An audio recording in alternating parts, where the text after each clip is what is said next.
안녕하세요. 67세 된 송미옥입니다. 오늘 아들에게서 전화가 왔어요. 의사 국가고시에 합격했다고. 그리고 내년에 소아혈액 종양과 전문의 과정에 지원하겠다고 하더라고요. 전화를 끊고 나서 한참을 울었습니다. 15년 전 그 아이가 백혈병 진단을 받았을 때를 생각하면 지금도 가슴이 아려와요. 그때 아들은 고등학교 2학년이었어요. 평소에 감기도 잘 안 걸리던 건강한 아이였는데 갑자기 자꾸 열이 나고 몸에 멍이 들더라고요. 처음엔 사춘기라 그런가 보다 했는데 계속 아프다고 하니까 큰 병원에 데리고 갔죠. 울산대학교 병원에서 검사 결과를 들었을 때 정말 하늘이 무너지는 것 같았어요. 급성 림프모구성 백혈병이라고 하더라고요. 의사 선생님이 설명해 주시는데 귀에 하나도 안 들어오고 그냥 눈앞이 캄캄했어요. 남편도 옆에서 벌벌 떨고 있고. 그런데 더 충격적인 건 치료비였어요. 한 달에 300만 원에서 500만 원이 든다고 하시더라고요. 골수 이식까지 하게 되면 몇 천만 원이 더 든다고. 그때 남편 월급이 200만 원 정도였거든요. 생활비도 모자란 판에 어떻게 치료비를 마련하냐고. 집에 와서 밤새 울었어요. 교회에 가서 기도도 하고. 그런데 의사 선생님이 그러시더라고요. 젊은 나이에 발병한 급성 백혈병은 치료만 잘 받으면 완치 가능성이 높다고. 그 말씀을 듣고 결심했어요. 무슨 일이 있어도 우리 아들을 살려내겠다고. 먼저 집을 팔았어요. 그때 살던 아파트가 8천만 원 정도에 팔렸거든요. 전세 5천만 원짜리로 이사하고 3천만 원으로 당장 치료비를 마련했죠. 그런데 그 돈도 몇 개월 만에 바닥났어요. 남편이 추가로 일자리를 알아봤지만 52세 나이에 쉽게 구해지지가 않더라고요. 그래서 제가 나섰어요. 방직 공장에서 25년 넘게 일했으니까 일은 할 수 있다고 생각했거든요. 처음엔 낮에 파트타임을 알아봤는데 시급이 너무 낮았어요. 그때가 2009년이었는데 최저 시급이 4,000원이었거든요. 하루 8시간 일해도 32,000원밖에 안 되니까 한 달에 100만 원도 안 되는 거예요. 그걸로는 턱도 없었죠. 그러다가 야간 근무를 알아보게 됐어요. 밤 10시부터 새벽 6시까지 8시간 근무인데 야간 수당이 붙어서 시급이 6,000원이었어요. 한 달에 150만 원 정도는 벌 수 있다고 하더라고요. 주말까지 나가면 200만 원도 가능하다고. 전자부품 조립하는 공장이었어요. 작은 부품들을 현미경 보면서 조립하는 일이었는데 처음엔 정말 힘들었어요. 밤낮이 바뀌는 것도 그렇고 계속 앉아서 세밀한 작업을 하니까 눈도 아프고 어깨도 결리고. 그런데 더 힘든 건 아들 병간호였어요. 낮에는 병원에 가서 아들 옆에 있어야 하고 저녁에는 집에서 식사 준비하고 집안일하고. 그러고 나서 밤 10시에 공장에 가서 새벽 6시까지 일하고. 집에 와서 잠깐 눈 붙이고 오후에 또 병원 가고. 하루에 3시간, 4시간밖에 못 잤어요. 주말도 없었어요. 토요일, 일요일에는 특근을 나갔거든요. 야간 수당에 휴일 수당까지 붙으니까 시급이 9,000원까지 올라갔어요. 몸이 정말 힘들었어요. 어떨 때는 일하다가 졸려서 쓰러질 것 같고, 손가락이 저려서 젓가락질도 제대로 못하겠고, 허리는 아프고 무릎은 쑤시고. 그런데 아들이 더 힘들어하는 걸 보면 제가 뭐라고 힘들다고 하겠어요. 항암 치료 받고 토하고 머리카락 다 빠지고. 그 모습 보면 가슴이 찢어지는 것 같았어요. 특히 처음에 머리카락이 빠지기 시작했을 때 아들이 베개에 떨어진 머리카락을 보면서 울더라고요. 고등학생인데 대머리가 되니까 얼마나 속상하겠어요. 그때 제가 아들한테 그랬어요. 괜찮다. 머리카락은 다시 자란다. 엄마가 돈 벌어서 꼭 치료해 줄 테니까 걱정하지 마라. 2년 정도 지났을 때 첫 번째 완치 판정을 받았어요. 그때 정말 기뻤어요. 하나님께 감사 기도를 얼마나 했는지 몰라요. 이제 끝났구나 싶었죠. 그런데 6개월 뒤에 재발했어요. 그때는 정말 절망적이었어요. 의사 선생님이 재발하면 치료가 더 어려워진다고 하시더라고요. 더 강한 항암제를 써야 하고 골수 이식도 고려해야 한다고. 골수 이식 비용이 2천만 원 넘게 든다고 하니까 정말 막막했어요. 그래도 포기할 수는 없잖아요. 다시 일어섰어요. 야간 근무 시간을 더 늘렸어요. 다른 공장에서 추가로 일자리를 구해서 주말에는 12시간씩 일했어요. 그렇게 5년이 지나니까 몸이 정말 안 좋아졌어요. 만성 피로는 기본이고 불면증에 우울증까지.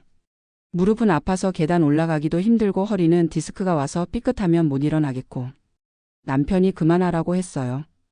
당신 몸이 먼저 망가지면 어떡하냐고. 그런데 어떻게 그만해요. 아직 아들 치료가 끝나지도 않았는데. 두 번째 제발, 세 번째 제발. 그때마다 마음이 무너졌지만 포기하지 않았어요.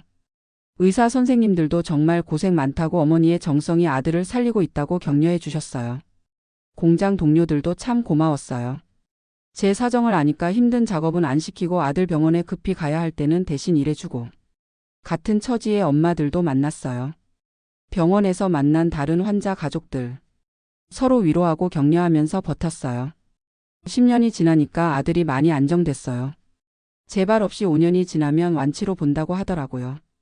그때부터 조금씩 희망이 보이기 시작했어요. 아들도 그 사이에 검정고시를 봐서 고등학교를 졸업하고 수능을 준비하더라고요. 병원에서 공부하는 아들을 보면서 정말 대견했어요. 그렇게 아픈데도 공부를 놓지 않다니. 의대에 가겠다고 하더라고요. 자기를 치료해준 의사 선생님들처럼 다른 환자들을 도와주고 싶다고. 그 말을 듣고 또 울었어요. 이 고생이 헛되지 않았구나 싶어서. 대학 등록금도 걱정이었는데 다행히 국가장학금을 받을 수 있었어요. 저희 소득이 낮아서 전액 장학금을 받았거든요. 그것도 얼마나 고마웠는지. 의대 6년 동안 저는 계속 야간 근무를 했어요. 생활비도 있어야 하고 아들 병원비도 계속 나가고. 완치 판정을 받았다고 해서 병원을 안 가는 게 아니거든요. 3개월마다 정기 검진을 받아야 해요. 그 사이에 최저임금도 많이 올랐어요. 2009년에 4,000원이던 게 작년엔 9,000원 넘게 올랐으니까. 야간 수당 붙으면 시급이 13,000원, 14,000원까지 나왔어요. 그래서 나중에는 한 달에 250만 원, 300만 원까지도 벌었어요. 하지만 몸은 정말 망가졌어요. 15년 동안 밤낮 바뀐 생활을 하니까 생체 리듬이 완전히 깨졌어요. 지금도 밤에 잠이 안 와요. 무릎은 인공관절 수술을 해야 한다고 하고 허리는 디스크가 심해져서 걷기도 힘들어요. 그래도 후회는 안 해요. 우리 아들이 살아있고 건강하게 의사가 됐는데 뭐가 아까워요. 작년에 아들이 의대를 졸업하고 인턴 생활을 시작하면서 저도 공장 일을 그만뒀어요. 아들이 그러더라고요. 엄마 이제 그만 쉬세요. 제가 돈 벌게요. 그 말을 듣고 15년 만에 처음으로 마음 놓고 쉬었어요.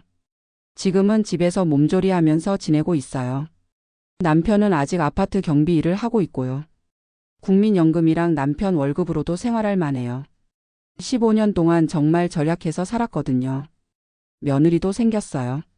아들이 병원에서 만난 간호사와 결혼했어요. 정말 착한 아이예요. 아들 병력을 다 알면서도 결혼하겠다고 해서 얼마나 고마운지. 손자도 곧 생길 것 같아요. 며느리가 임신 준비를 하고 있다고 하더라고요. 건강한 손자를 안게 되면 그동안 고생한 게 다 보상받는 기분일 것 같아요. 지금 생각해보면 정말 힘든 시간이었어요. 15년 동안 하루에 3시간, 4시간밖에 못 자고 살았으니까. 친구들도 못 만나고 여행도 못 가고 새 옷 한 벌 사 입지도 못하고. 그런데 또 생각해보면 그 시간이 있었기 때문에 지금이 있는 거 아니에요. 아들이 포기했으면 지금 이 기쁨을 누릴 수 있었을까요? 병원에서 만났던 다른 가족들 중에는 중간에 포기한 분들도 있었어요. 치료비 때문에 또는 너무 힘들어서. 그런 분들을 보면서 더 마음을 다잡았어요. 절대 포기하면 안 되겠다고. 교회에서도 많은 도움을 받았어요. 집사님들이 돌아가면서 식사를 해주시고 아들 병원비도 보태주시고. 정말 감사했어요. 혼자서는 절대 견딜 수 없었을 거예요.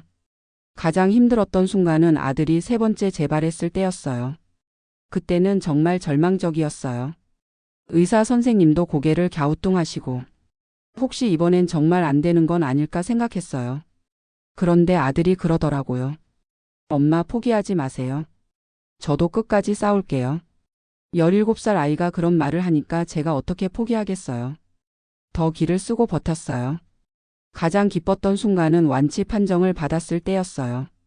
의사 선생님이 이제 정말 괜찮다고 하시는데 눈물이 주르르 나오더라고요. 15년 동안 참았던 눈물을 한꺼번에 쏟아낸 것 같았어요. 그리고 아들이 의대에 합격했을 때 수능 점수가 나오고 원서를 넣을 때까지 얼마나 떨렸는지 몰라요. 합격 발표 날에는 남편이랑 둘이서 컴퓨터 앞에 앉아서 벌벌 떨면서 결과를 확인했어요. 합격이라는 글자를 보는 순간 둘이서 얼싸안고 울었어요. 지금도 가끔 꿈을 꿔요. 아들이 다시 아프다는 꿈. 그러면 깜짝 놀라서 깨요. 아직도 그 트라우마가 남아 있나 봐요. 하지만 이제는 정말 안심이에요. 아들이 의사가 되어서 다른 환자들을 치료하고 있으니까. 특히 소아혈액 종양과를 선택했다고 하니까 얼마나 자랑스러운지. 자기와 같은 병을 앓는 아이들을 치료하고 싶다고 하더라고요. 요즘 젊은 엄마들 보면 아이가 조금만 아파도 벌벌 떨어요. 그런 분들께 꼭 말해주고 싶어요. 절대 포기하지 말라고. 엄마의 사랑이면 못 이겨낼 게 없다고. 물론 쉽지는 않아요. 저도 15년 동안 수없이 무너지고 일어나고를 반복했거든요. 하지만 사랑하는 아이를 위해서라면 할 수 있어요. 정말로 할 수 있어요. 제가 15년 동안 야간 근무를 할 수 있었던 것도 아들에 대한 사랑 때문이었어요. 밤새 일하고 낮에 병원에 가서 아들 얼굴만 봐도 힘이 났어요. 엄마가 꼭 살려줄게라고 속으로 다짐하면서 또 일했어요. 돈도 중요하지만 마음이 더 중요한 것 같아요. 저희보다 경제적으로 훨씬 여유 있는 분들도 중간에 포기하는 경우를 봤거든요. 반대로 저희처럼 가난한데도 끝까지 버텨서 아이를 살린 분들도 있고. 결국은 얼마나 간절하냐의 문제인 것 같아요. 정말 간절하면 방법이 생겨요. 길이 보여요.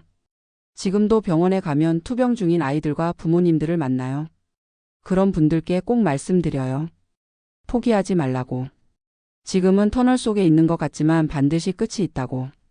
의학 기술도 많이 발전했어요. 15년 전에 비하면 치료 성공률도 훨씬 높아졌고 새로운 치료법들도 많이 나왔어요. 희망을 가지라고 말씀드리고 싶어요. 그리고 혼자 견디려고 하지 말라고 하고 싶어요. 저도 혼자였으면 절대 못 견뎠을 거예요. 남편, 교회 사람들, 병원에서 만난 다른 가족들. 모든 분들의 도움이 있었기 때문에 가능했어요. 주변의 도움을 요청하는 것도 중요해요. 자존심 때문에 혼자 끙끙대지 말고 정말 어려우면 도움을 요청해야 해요. 생각보다 도와주려는 사람들이 많거든요. 정부 지원 제도도 잘 알아보세요. 저희 때는 지원이 많지 않았는데 지금은 의료비 지원 제도가 많이 좋아졌어요. 소아암 환자는 특히 지원을 많이 받을 수 있거든요. 무엇보다 아이한테 희망을 줘야 해요. 부모가 절망하면 아이도 포기하게 돼요. 아무리 힘들어도 아이 앞에서는 웃어야 해요. 괜찮다, 엄마가 다 해결해 줄게라고 말해줘야 해요. 저도 아들 앞에서는 절대 울지 않으려고 했어요. 화장실에서 혼자 울고 밤에 혼자 울고. 아들한테는 항상 밝은 모습만 보여주려고 했어요. 그래서 아들이 지금까지도 제가 얼마나 힘들었는지 잘 몰라요. 그냥 엄마가 열심히 일하는구나 정도로만 생각하는 것 같아요. 그게 다행이에요. 아이가 죄책감을 느끼면 안 되니까. 지금 저는 정말 행복해요. 몸은 아프지만 마음은 평안해요. 아들이 건강하고 좋은 사람 만나서 결혼도 하고 의사가 되어서 다른 사람들도 도와주고. 이보다 더 바랄 게 뭐가 있겠어요. 손자 얼굴 보는 것도 이제 소원이고요. 건강한 손자를 안고 놀아주는 게 꿈이에요. 15년 동안 못 해본 할머니 역할을 실컷 해보고 싶어요. 여행도 가고 싶어요. 15년 동안 집과 병원, 공장만 오갔거든요. 남편이랑 둘이서 제주도도 가보고 유럽 여행도 해보고 싶어요. 아들이 돈 벌면 효도 여행을 보내준다고 하네요. 건강도 조금씩 회복하고 있어요. 무릎 수술은 해야겠지만 전체적으로는 많이 좋아졌어요. 규칙적으로 생활하고 잘 먹고 충분히 자니까 몸이 회복되는 게 느껴져요. 새로운 취미도 생겼어요. 뜨개질을 배우기 시작했어요. 손자 태어나면 뜨개질로 옷도 떠주고 싶거든요. 병원 대기실에서 심심해서 시작한 게 이제는 정말 재미있어요. 텃밭도 가꾸고 있어요. 베란다에 작은 화분들을 놓고 상추, 깻잎 같은 것들을 기르고 있어요. 뭔가를 키운다는 게 이렇게 즐거운 일인지 몰랐어요. 15년 동안 그럴 여유가 없었거든요. 교회 활동도 다시 시작했어요. 그동안은 일 때문에 예배만 드리고 올 정도였는데 이제는 성가대도 하고 봉사 활동도 해요. 그동안 받은 은혜를 조금이나마 갚고 싶어서요. 같은 처지의 분들께 상담도 해드려요. 병원에서 만나는 환자 가족분들께 제 경험을 얘기해드리고 용기를 내라고 격려해드려요. 그런 일을 할 때 보람을 느껴요. 아들도 이제는 정말 의젓해졌어요. 인턴 생활이 힘들다고 하면서도 불평 한 번 안 해요. 오히려 저희 건강을 걱정해주고 용돈도 드리려고 해요. 그런 모습을 보면 정말 자랑스러워요. 며느리도 참 착해요. 시어머니인 저를 친어머니처럼 따라주고 남편 건강도 잘 챙겨주고. 아들이 좋은 사람을 만났다고 생각해요. 이제 정말 새로운 인생이 시작되는 것 같아요. 67세의 나이지만 꿈이 있어요. 건강한 할머니가 되는 것, 손자들과 함께 행복한 시간을 보내는 것. 그리고 언젠가는 제 이야기를 책으로 써보고 싶어요. 비슷한 처지에 있는 분들께 희망을 드리고 싶거든요. 포기하지 않으면 기적이 일어날 수 있다는 걸 보여드리고 싶어요. 15년 전 그 절망적인 순간에 누군가 저에게 이런 미래가 있을 거라고 말해줬다면 믿지 않았을 거예요. 하지만 지금 이렇게 행복해졌잖아요. 인생이 참 신기해요. 가장 어둡고 힘든 순간이 오히려 가장 큰 축복의 시작이었던 거예요. 아들이 아프지 않았다면 지금처럼 간절하게 살지도 깊이 사랑하지도 못했을 거예요. 고난이 우리 가족을 더 단단하게 만들어준 것 같아요. 지금도 가끔 그때 생각을 해요. 밤 10시에 공장에 출근해서 새벽 6시까지 일하던 그 시간들. 너무 졸려서 화장실에서 잠깐 눈을 붙이던 일들. 손가락이 저려서 젓가락질도 못하던 날들. 그런 기억들이 이제는 슬프지 않아요. 오히려 자랑스러워요. 내가 그만큼 사랑할 수 있는 사람이었구나, 그만큼 강한 사람이었구나 하는 생각이 들어요. 특히 아들이 의사가 되어서 환자들을 치료하는 모습을 볼 때면 더욱 그래요. 제가 15년 동안 흘린 땀방울이 지금 다른 사람들의 생명을 살리는 일로 이어지고 있다고 생각하니까 정말 뿌듯해요. 아들이 그러더라고요. 엄마가 저를 포기하지 않아서 제가 지금 여기 있는 거예요. 그래서 저도 절대 환자를 포기하지 않을 거예요. 그 말을 들으니까 15년간의 고생이 정말 의미 있는 일이었다는 생각이 들었어요. 요즘 젊은 부모님들 중에는 아이가 조금만 아파도 금세 포기하시는 분들이 있어요. 경제적 부담 때문에 또는 너무 힘들어서. 물론 이해해요.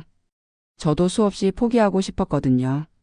하지만 꼭 말씀드리고 싶어요. 절대 포기하지 마세요. 아이가 살아있는 한 희망은 있어요. 의학 기술은 계속 발전하고 있고 불치병이라고 여겨졌던 병들도 많이 치료되고 있어요. 그리고 돈 때문에 걱정하지 마세요. 정말 간절하면 방법이 생겨요. 저도 52세에 처음으로 야간 근무를 시작했거든요. 나이는 숫자일 뿐이에요. 사랑하는 사람을 위해서라면 뭐든 할 수 있어요. 물론 쉽지는 않을 거예요.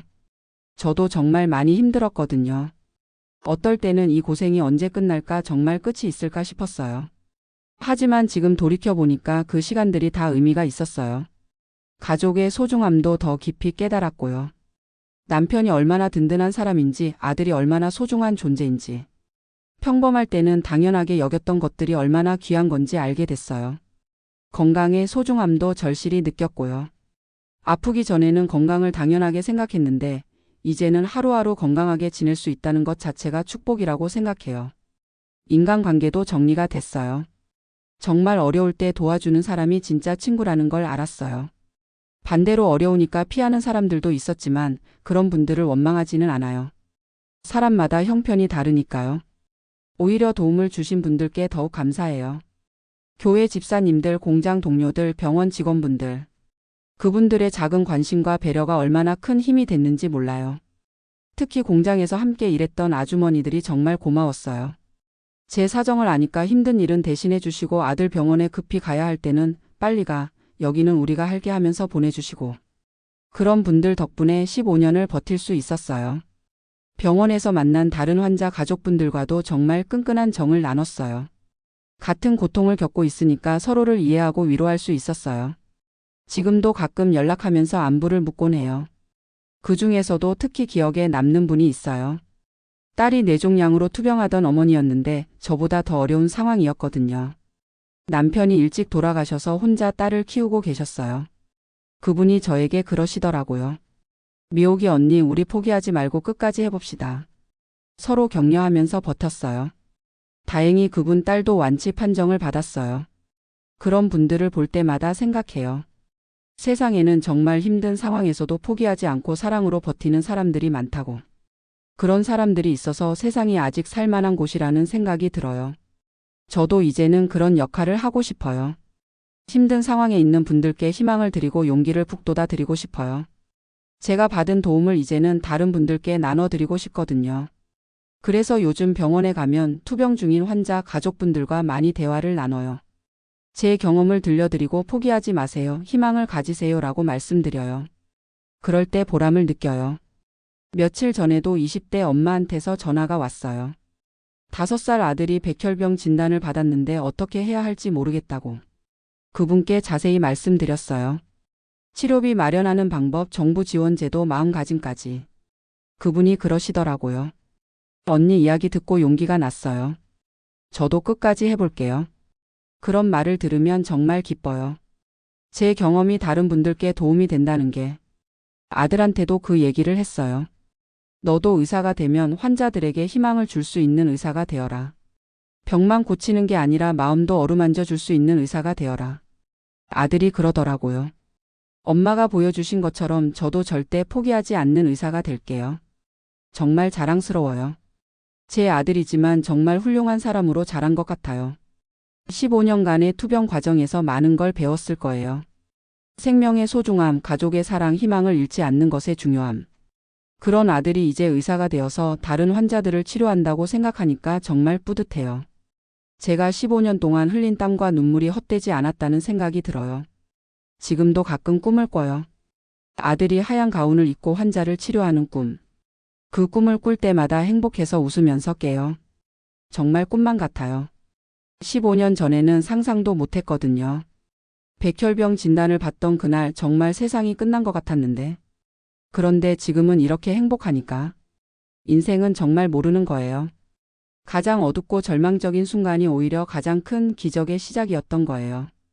그래서 지금 힘든 상황에 있는 분들께 꼭 말씀드리고 싶어요. 절대 포기하지 마세요.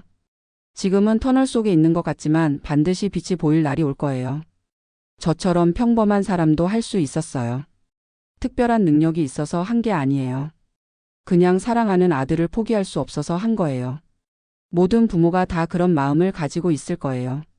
그 마음만 있으면 돼요. 방법은 나중에 생각하면 돼요. 정말 간절하면 길이 보여요. 하늘이 도와줘요. 저도 수없이 막막했어요. 치료비가 떨어져 갈 때, 아들이 재발했을 때, 제 몸이 너무 힘들 때. 그럴 때마다 기도했어요. 하나님, 어떻게 하면 될까요? 그러면 정말 방법이 생겼어요. 새로운 일자리가 생기거나 뜻밖의 도움이 오거나. 그런 일들을 겪으면서 정말 하늘이 돕는다는 걸 느꼈어요. 물론 종교를 안 믿는 분들도 있을 거예요. 그래도 괜찮아요. 마음속 깊은 곳에서 간절히 바라면 그게 곧 기도예요. 우주든 하늘이든 무엇이든 도와줄 거예요. 중요한 건 희망을 잃지 않는 거예요. 아무리 어려워도 우리 아이는 괜찮아질 거야 라고 믿는 거예요. 그 믿음이 기적을 만들어요. 저도 15년 동안 한 번도 의심하지 않았어요. 우리 아들은 반드시 나을 거야. 그 믿음 하나만으로 버텼어요. 그리고 실제로 나았잖아요. 완치됐을 뿐만 아니라 의사까지 됐어요. 자기와 같은 병을 앓는 아이들을 치료하는 의사로. 이보다 더 완벽한 해피엔딩이 어디 있을까요? 지금 생각해보면 정말 기적 같은 일이에요. 하지만 그냥 일어난 기적이 아니에요. 15년 동안 포기하지 않고 사랑으로 버텨낸 결과예요. 그래서 확신을 가지고 말할 수 있어요. 사랑의 힘은 정말 위대하다고. 부모의 사랑은 불가능을 가능하게 만든다고. 여러분도 할 수 있어요. 저처럼 평범한 사람도 했는데 못할 리 없어요. 나이도 상관없어요. 저도 52세에 처음으로 야간 근무를 시작했거든요. 몸이 힘든 것도 사랑 앞에서는 아무것도 아니에요. 저도 관절염, 디스크, 만성 피로에 시달렸지만 다 버텼어요. 아들에 대한 사랑이 모든 고통을 이겨낼 힘을 줬어요. 경제적 어려움도 마찬가지예요. 정말 절실하면 방법이 생겨요. 정부 지원도 있고 주변의 도움도 있고 무엇보다 자신이 할 수 있는 일이 반드시 있어요. 저는 야간 공장 일을 선택했지만 사람마다 다를 수 있어요. 낮에 파트타임을 여러 개 하는 방법도 있고 재택근무를 하는 방법도 있고 중요한 건 포기하지 않는 거예요. 그리고 혼자 하려고 하지 마세요. 주변에 도움을 요청하세요. 가족, 친구, 교회, 사회복지기관. 생각보다 도와주려는 사람들이 많아요. 특히 같은 처지에 있는 사람들끼리 서로 도우면 큰 힘이 돼요. 정보도 공유하고 정서적으로도 지지하고. 저도 그런 분들 덕분에 버틸 수 있었어요. 마지막으로 아이에게 희망을 줘야 해요. 부모가 절망하면 아이도 포기하게 돼요. 아무리 힘들어도 아이 앞에서는 웃어야 해요. 괜찮다, 엄마 아빠가 다 해결해 줄게라고 말해줘야 해요. 그런 부모의 모습을 본 아이는 절대 포기하지 않아요. 우리 아들도 그랬어요. 제가 괜찮다고 말해주니까 끝까지 치료를 포기하지 않았어요. 지금 이 순간에도 어디선가 투병하고 있는 아이들과 가족들이 있을 거예요. 그분들께 꼭 말씀드리고 싶어요. 절대 포기하지 마세요. 희망을 잃지 마세요. 사랑의 기적은 반드시 일어납니다. 저희 가족이 그 증거예요. 15년 전 절망의 나락에 있던 저희가 지금은 이렇게 행복하니까요. 여러분도 분명히 할 수 있어요. 반드시 해낼 수 있어요.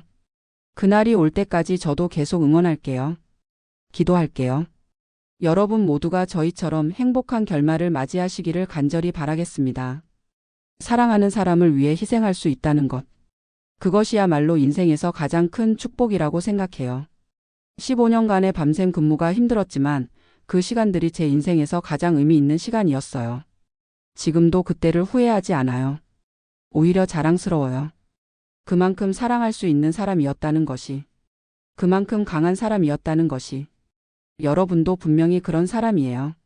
사랑하는 사람을 위해서라면 무엇이든 할 수 있는 사람이에요. 그 힘을 믿으세요. 그 사랑을 믿으세요. 기적은 믿는 사람에게 일어납니다. 포기하지 않는 사람에게 일어납니다. 사랑하는 사람에게 일어납니다. 여러분 모두에게 기적이 일어나기를 진심으로 기원합니다. 감사합니다.